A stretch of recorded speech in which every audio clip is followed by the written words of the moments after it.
എന്ത് സ്നാക്സാണെന്നുള്ളത് ഞാനിപ്പോൾ പറഞ്ഞുതരാം കേട്ടോ. അപ്പോൾ അതുണ്ടാക്കാൻ വേണ്ടി ഒരു പാൻ അടുപ്പത്ത് വെച്ചിട്ടുണ്ട്. ഒരു സ്പൂൺ RPG, കുറച്ച് ഓയിലും കൂടി മിക്സ് ചെയ്തതിൻ്റെ ശേഷം 2 കോഴിമുട്ടയും കൂടി അതിൽ പൊട്ടിച്ചൊഴിച്ച് നല്ലവണ്ണം ചിക്കി എടുത്തിട്ടുണ്ട് കോഴിമുട്ട.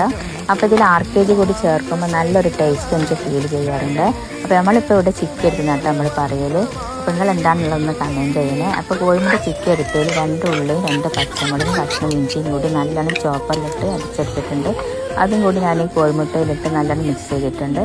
പിന്നെ ആ 2 ബ്രെഡ് പൊടിച്ചതും കൂടി മിക്സ് ചെയ്ത്, പിന്നെ ഒരു 1/4 ടീസ്പൂൺ മുളക്, അല്പം ഉപ്പ്, കുറച്ച് മഞ്ഞൾപ്പൊടി, കുറച്ച് ഗരം മസാലയും കൂടി ഇട്ടതിന് ശേഷം ഇതെല്ലാം കൂടി നല്ലോണം യോജിപ്പിച്ചെടുത്തിട്ട് ഇതേപോലെ ഉരുളകളാക്കി നമ്മൾ സാധാരണ കട്ട്ലേറ്റിൻ്റെ ബ്രെഡിൻ്റെ ക്രംസ് കോഴിമുട്ടയും കൂടി മുക്കി ചൂടായ എണ്ണയിലിട്ട് പൊരിച്ചെടുത്തിട്ടുണ്ട്.